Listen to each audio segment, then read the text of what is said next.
Hello folks, this is Jeremy with Modest Mechanic, and we're going to go through a quick DIY on how to replace your pads and rotors on any brakes, pretty much, front or rear. This is a rear brake with a drum parking brake, so we don't have to worry about compressing in the piston with some sort of special tool. So, here we go. First, remove the caliper. On this, you're going to have to remove the caliper by removing these two 14mm nuts. Bolts. After bolts are removed, wiggle wobble until caliper comes up. Hang caliper with appropriate hanging tool. After caliper is hung with appropriate hanging tool, next is removing the caliper mounting bracket. Once again, we have 14mm bolts right there and right there holding on the caliper mounting bracket. Remove those. Once you have removed your caliper mounting bracket, it is time to remove these annoying, painful, not needed anymore screws. To remove these annoying screws, you need this tool right here. This is an impact driver set, and while I have them loose already, you need to hit the back of this with a hammer while holding the impact driver in the position in which you want to take it off or put it on. In this case, we want to take it off. Whack it once, sometimes more than once, and it breaks loose, and then you remove it just like this. This specific rotor has two of these little impact screws that are holding it in place. Once you've removed those two impact screws, remove the entire rotor. Depending on if you're going to use the rotor over again, as in you're going to turn it, you might want to be a little bit gentler on it. Being gentle includes beating the front of the face instead of hitting on the surfaces that the pads connect to. If you're not going to be reusing this, you still want to be smart when hitting it, because you can potentially damage the wheel bearing itself. Hitting too hard in one direction here can kink it off to the side. Twisting it, and this is something that we all do, we hit it, twist, hit, until it's ready to come off. But be careful and be smart about it. You know, on top of that, you don't want to swing a hammer and hit this, and then, God forbid, it falls down and hits you right in the shoe. Make sure you're wearing nice and steel toe or safety toe boots. But, alright, let's get this off. A couple whacks on the hammer on the front of the face will help break this seal loose. If you need to, spray a little bit of penetrating oil there. So, a couple whacks right there, busted us loose. And now the entire rotor is ready to slide off. This is called your parking brake. It's not an emergency brake, it's a parking brake. It's important to spray this down and get it cleaned up, get all that dust, all the brake dust, and some of that rust off of there, and any kind of growth you may have in there. Sometimes spiders and other insects like to spin their webs or set their nests up in here. Get it all out of there. You want to make sure there's nothing interfering with your park brake hardware on the top or the bottom. That's your adjustment. That's the piece that engages. The words are escaping me. Anyways, that's what engages your park brake. Comes through on this side. Comes through and activates right there. On this brake job, we are using new rotors. Now, you may notice I have this in backwards. That's specifically because we're here to get rid of all of this glue / oil, whatever the hell it is, that's covering this rotor to help prevent it from rusting and corroding early.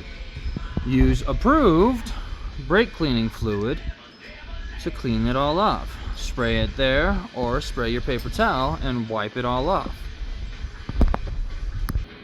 Oh, much better. No more funky glue.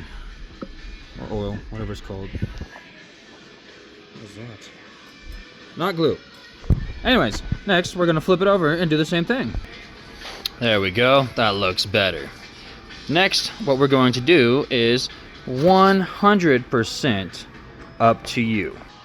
These annoying little set screws that go in these holes right here are not required to go back in. These are specifically installed during production so the rotors don't fall on the people who are building the car. But if you choose to install these screws again, make sure you have some anti-seize on it so they come out next time. This more than likely is not going to be the only time that you replace these rotors, nor is it going to be the only time you have to remove the rotors. So if you're going to reuse these screws, make sure it's capable of coming back out without fighting.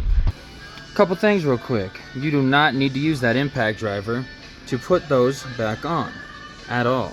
Another couple things. I didn't show, but I used a brush, to clean up the edges here where this rotor sits on this hub. It's important to make sure you have a nice mating surface. This front portion here, you can clean that up before you put the wheel back on, but for the sake of installing the rotor itself, just make sure where it sits is nice and clean. We'll get to scrubbing that portion off before we put the wheel back on. Okay, next what we're going to do is reinstall the mounting bracket. I lied. Next thing we're going to do is remove these pins here and apply lube. Those, to pull them out is pretty easy.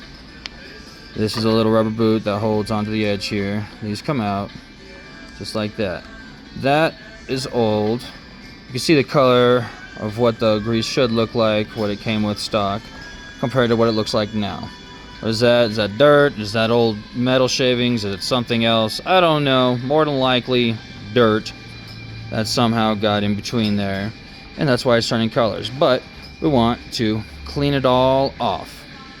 If you want to go hardcore, you can stuff something in there and try to scrub all that old brake grease out. But I only see people doing that when your guide pins here have a seizing problem, as in it's hard to get them out, or it's hard to get them in, or you had to use machinery pretty much to pull these out.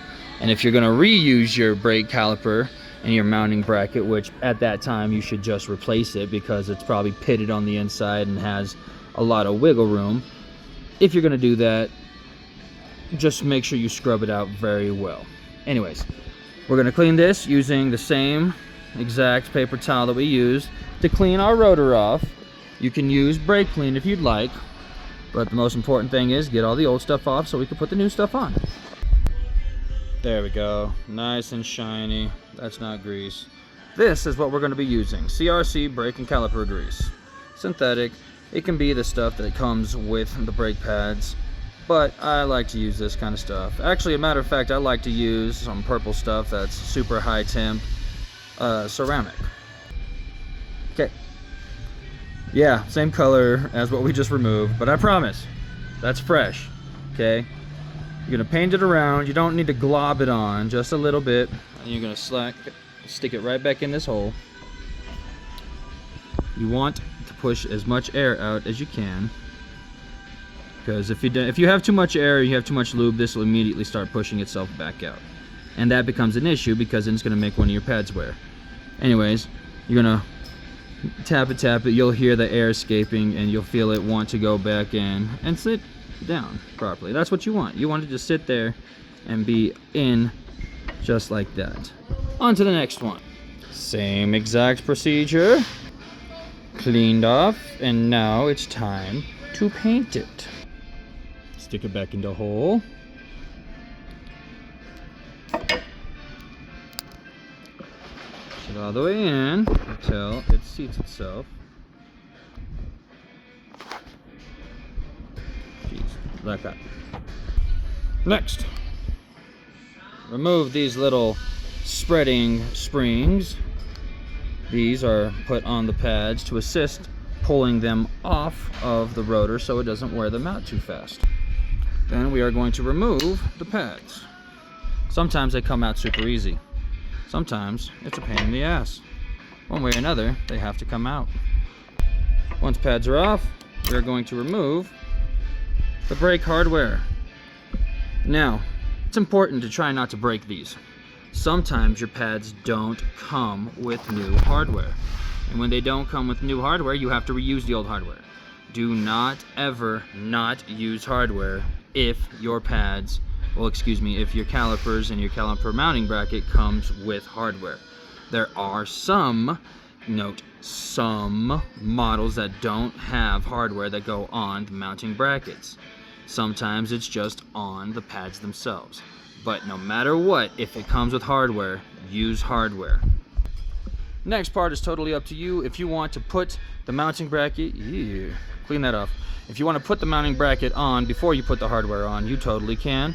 It's, 100% up to you. I'm going to put it on before I put the hardware on. But first, I'm going to clean that nasty stuff off.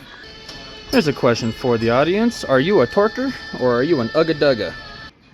Is it properly torqued? Or is it good and tighten? Next! Hardware. Hardware installs like this. Just like that. Just kidding. Make sure it's measured up properly on both sides. We don't want anything accidentally rubbing onto the rotor, because then you have to take everything off and try to find out what's scrubbing, and that's such a pain in the ass. Rule of thumb for hardware: does it need to be lubed or does it come with its own lube? So I have been told stainless steel requires no lube. So if your hardware is already shiny and stainless steel, don't put lube on it. I've also been told that this paint is its own lube, but I don't like that. You know, it's just paint, and it's going to wear away, and it's going to be a pain in the ass. So I will apply a small amount of lube here. What I've been told is if it's got a whole bunch of hatching into it, then definitely add a lube. Otherwise you're going to catch, and it's going to cause improper wear, it's going to cause noise, and it's going to be an all-around pain in the ass. Pad time. We have a pad that has no screecher. We have pads that have screechers. Which screecher goes on which side? How do we tell? 99% of the time we look at the old pad and we find out where the screecher's at. And then we try to match said pad up. After you find out which of the inner pads with the screecher that you're going to be using, install. Come back here. Slide it in the bottom. Slide it forward and to the top. Work with me here. I'm making a video. And pop. Just let it set. Then we grab our pad without the screecher, which is our external pad. We do the same thing. Pop it in. On top, bottom. Wah, done. Caliper time. Can we install it like this? No. We have to compress this caliper in. Now, a lot of people are going to tell you that you have to drain it out while you're compressing it. I don't like that, because we're going to do a brake flush as it is. So grab your appropriate caliper compression tool and compress. Wow, now it's done. Anyways, I forgot to mention that you want to inspect this boot. Make sure it's not torn. Make sure you don't have any cracks or any leaks of any fluid coming out, because if you do, then that's a bad juju, and you're either going to rebuild this entire caliper or you're going to install a new one. Lube up the outside of the pads and make sure you're installing them the right direction. I don't know how, but people install these pads backwards. How? Verify that your hose is not pigtailed when you go to install it. You want it nice and straight. And when you install it, there shouldn't be any twist. There should be a single bend going from the bottom all the way to the top, and that's it. Installing it is just as easy as removing it. Boom. Installed, minus the screws. Same question as before. Proper torquey. Das ist gut! And voila, folks, there we have it. Brakes have been installed.